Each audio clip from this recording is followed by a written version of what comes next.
So, you've read the very big books, all 10 of them. You've read even the more, not so big 6 books by Ian Esselmont. You've even joined the company of the 63 and read Carcana's books, the 2 that are available by now. You've even gone and read The Path to Ascendancy. You've done all of that. You've read everything in Malazan. You're amazing. And now you face a problem. That is, Gistal is not out yet, The God is Not Willing is not out yet, and you need more books. So, what are you going to do? Well, join me and we'll find out. Cheers. Welcome back. So I decided to do another video. And it's still kind of Malazan related, because today we're going to look at one series that is always cited as a big influence on the Malazan world, the Malazan novels, and we're going to look at what those influences are, what those books are, what those books are maybe not. And the books I'm talking about is the Black Company series by Gleen Cook. An amazing series of 10 not quite so big books, although they get bigger near the end. And at this point, it's even like an 11th book, Port of Shadows, from like 2 years ago, I think. Anyway, we're going to talk about those books today and how they influenced Malazan, or what kind of influence or parallels you can find, what you should look at, what you should and could expect from it, and what not, because, you know, as someone who has gone through all that Malazan goodness, you might be disappointed by the Black Company. Maybe. That would be wrong, because those books are fun. Just because your expectations are kind of really, really high after reading all of that. Well, I did it the other way around. I actually read the Black Company series years ago. I don't even remember how I actually heard about Black Company the first time around. I read them at least twice, maybe 3 times. I'm kind of hazy on the details, but I definitely read all of them twice, except Port of Shadows, because I only read that once when it came out 2 years ago. I'm almost positive it was 2018, but it might be 2017. Anyway, and later started with Malazan. So I did not have that expectation problem, really, because I didn't know anything about military fantasy or whatever when I got into that. So let's start with the facts and then look at some parallels and stuff afterwards. The facts are: The Black Company is a series of novels that follow a mercenary company, the eponymous Black Company, one of the free companies of Katowar. I don't know how to pronounce that. A group of legendary mercenary companies that have ravaged the world for hundreds of years, probably. And the story is told mostly, it's told basically as the annals of that company. The narrator in the first novels is their analyst, Croker. He's also a one of the main characters. And during the story, the narrator switches when the analyst switches, because the other analyst dies or has to take over different duties or something like that. So they are the official company annals of a mercenary company. So it is very much military fantasy. Something that we can kind of see a parallel in the Malazan Book of the Fallen, which is also supposed to be mostly a recollect and tell the story of the Fallen, which by necessity also include a lot of soldiers. And yes, the armies of the Malazan Empire play a major role in the story. Not to spoil it too much here. So that parallel is there. The stories are told by the mercenary company, by the analyst, and revolve around their exploits in the employ of different rulers, countries, whoever can pay them, basically. That's like the setup for it. The company is a ragtag band of mercenaries, like all kinds of misfits, some sorcerers. The structure is way of this mercenary company is way less, rigid than the Malazan army, which is a proper army with all that entails. But you have sorcerers, a lot of them are slightly oddball. You have like basically a lot of like, yeah, misfit characters that basically had nothing else to do but to join a mercenary company, which kind of makes sense. Also, those are not necessarily nice people. You don't, it's very difficult to end up being a nice person when all you do is kill for a living, for money, obviously. That being said, they're still kind of lovable in their ways, and it's all about showing the humanity. In this case, definitely humanity, because they are human, all of them. There are no real like different fantasy species that we expect from that we know from like Tolkien-esque high fantasy in there. The magics are very like colorful and sometimes really powerful, but also yeah, not exactly in the way that modern fantasy readers expect them. So the whole idea of a magic system whatsoever is not really in there. It's like sorcerers do stuff, things explode, and like brilliant colors happen.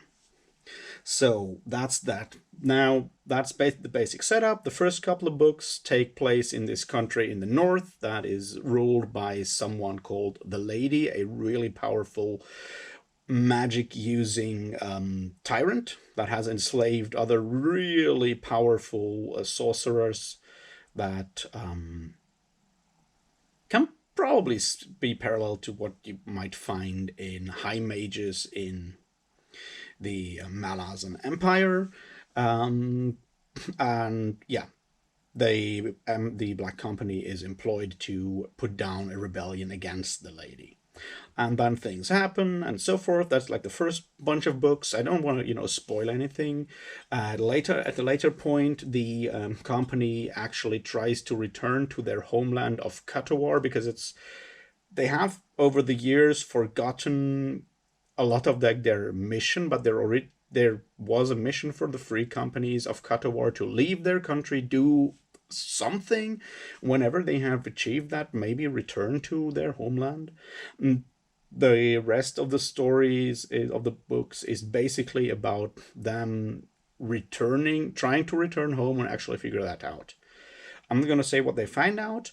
I'm just going to say that 11th novel, The Port of Shadows, actually is takes it was published the latest, but unlike the others, which were also published in chronological order, the Port of Shadows actually takes place during those first like northern campaigns.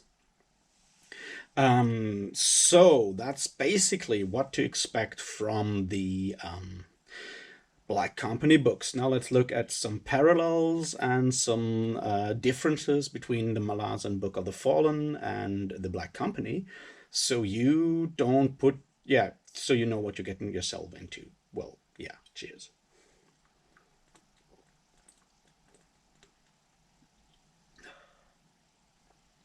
All right, first thing's pretty obvious. It's a military fantasy. The military plays a big role as in the focus. Military actions are a big part of that, and they are portrayed from a more or less inside perspective, the perspective of soldiers mostly on the ground. It's very rarely that we actually see into the minds of the actual commanders. Um, and something that comes with that is something that we also see a lot in in the first at least Malazan books, like the idea of the ground pounding soldier having a healthy dose of skepticism when it comes to the capability of their officers, and the officers having a healthy skepticism of the trustworthiness of their employees. Like the next big topic that we need to talk about, and something probably for like its own video in the future, is the concept of betrayal as a yeah betrayal as a trope or topic in military fantasy. Something that, if you have read a lot of Malazan, you have heard about, I guess.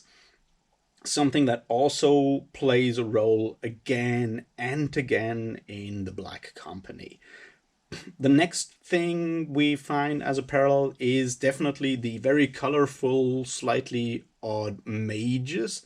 That it's almost like the idea that using magic makes people kind of weird, and that shows in a lot of ways. There's even parallels between like the those powerful mages have like very like cryptic names, like that kind of fit into the idea how, for example, you have the at the beginning of Malazan high mage Nightshell. Now I know that Nightshell as like the sister of cold knights and so forth, but you and then you have like those high mages called Soul Catcher, the Howler, and whatnot.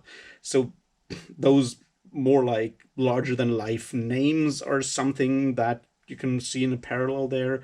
Also, well, you have the more like ground mages that mostly deal in illusions and less powerful spells.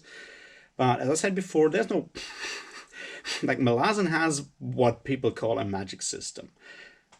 The Black Company doesn't have that. The Black Company has a lot of doesn't have a lot of things that people expect from modern fantasy. There's not even like, you know, there's no real proper map. There's no magic system. It People who have been schooled, I would say, to expect that kind of world building from their fantasy, from their role playing games, will probably be like have to deal with actually trying to come to terms with that, because the world there feels oftentimes it feels like that because you don't get much info. It feels like it's basically made up as Cook goes along, or as the company marches along. um, there are sometimes obvious parallels to real world cultures in there. Sometimes the question of how well those are transported, if they are respectful or maybe disrespectful, is a different question. Also, the language has not aged perfectly. The way a lot of the male narrators in there describe female characters is sometimes a bit coarse, to say the least.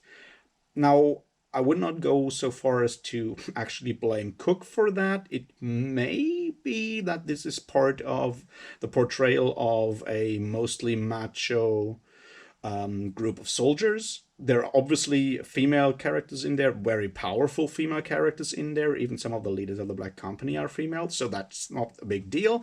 But the language is sometimes that kind of language wouldn't fly today, is what I'm trying to say. But the fact that Cook kind of turns down that language in his Dread Empire series and turns it way up in his like fantasy private detective novels, those Gareth files, um, leads me to expect to suspect that this is actually on purpose.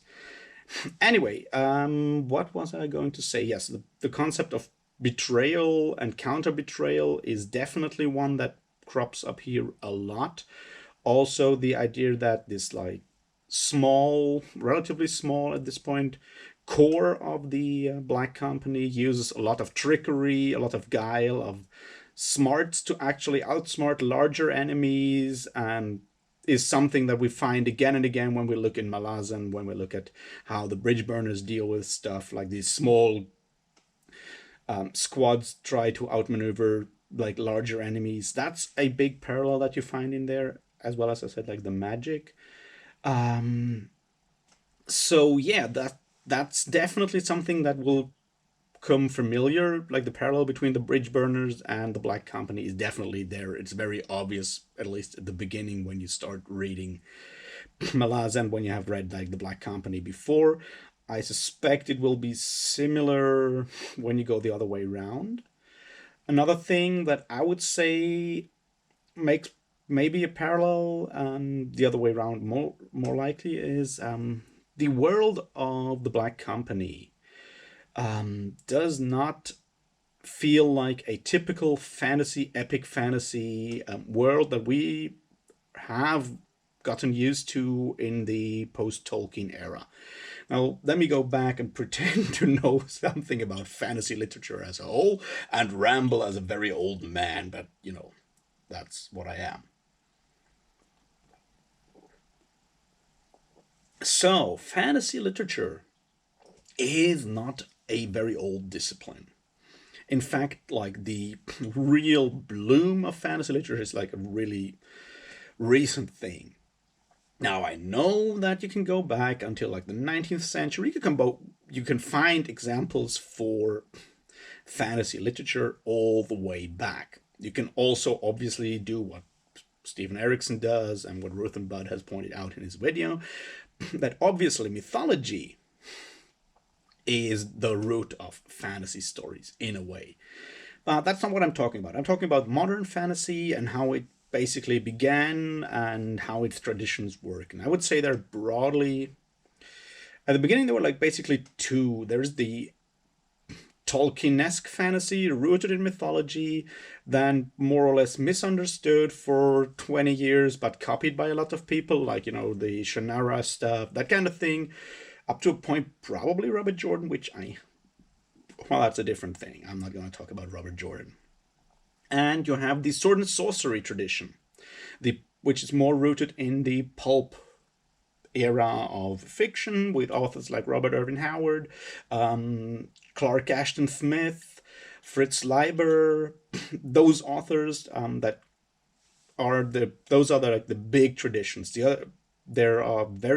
have like very different approaches to literature, obviously, but when you look at the first decades after Tolkien, like the 50s, the 60s, and even the 70s, a lot of fantasy, what broadly could be considered fantasy, either falls in the one or the other broad, playing field. It's either a Tolkien clone or it's a continuation evolving from the sword and sorcery legacy. That's, stuff like Karl Edward Wagner's Kane novels, that kind of thing, which takes on this like mostly human, like darker, focused on action. Magic is a bad thing, is a evil thing, or at least a very dangerous thing to deal with.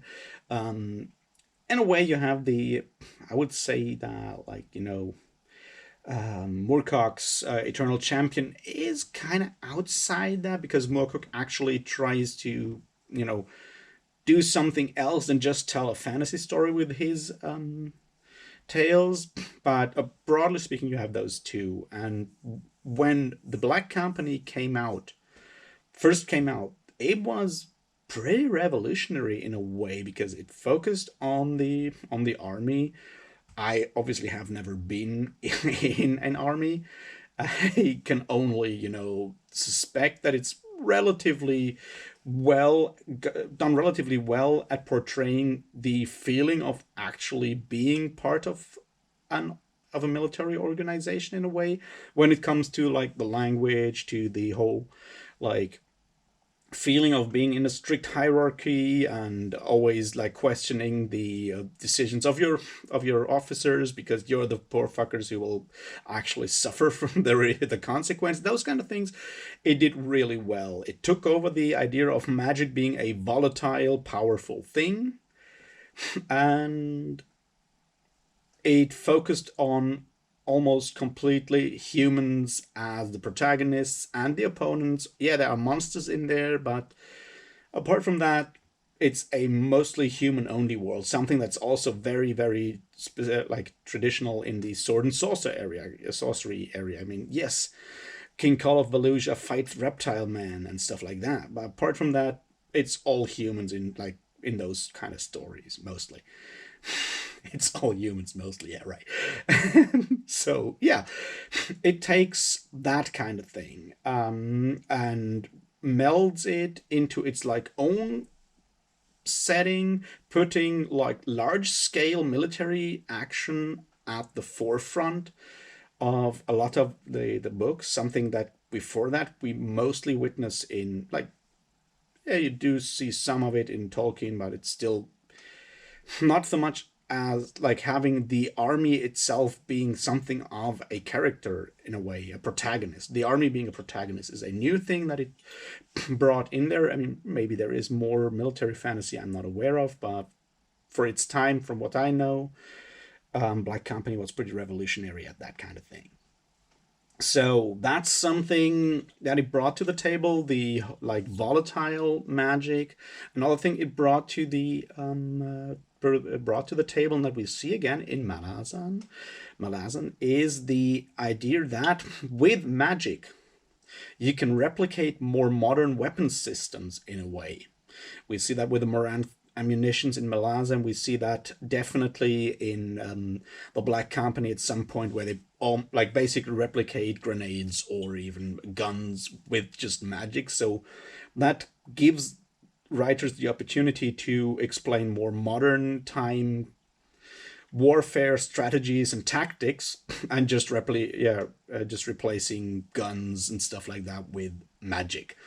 That's something that Black Company brought to the table, the idea of using magic to replace technology in a way that with other fantasy, especially on the more Tolkien side of things, we don't see. And also something that we see in Black Company that we definitely also see in Malazan is the almost slapstick comic relief interaction between soldiers in the army, those like small time rivalries, arguments that are recurring again and again, and are definitely a vehicle to relieve the pressure of being in a military campaign. Those kinds of things are things we see again in the Malazan Book of the Fallen. Now, the other thing with Black Company is that it's very, very open. Like, I don't think there exists a world map. I've never calculated it. I'm almost certain that like some of the travels and stuff like that make no sense whatsoever, or are just it's like they have to move a continent further. Magic that we don't explain because there's no rules for magic in this system. So it's definitely a book that is overall lighter on the philosophy compared to Malazan. I know that's not that difficult. It maybe has not maybe it definitely makes some points about duty, military duty, obviously in that case, like about stoicism in a way, definitely. But most of those things only turn up in the later books. The first couple of books are mainly about those mercenaries being real badass, even though they're actually fighting on this side of evil at the beginning, at least at the beginning, fighting for money, being really badass, tricking other people, and putting one over the enemy all the time, and playing their own game to survive between those larger powers.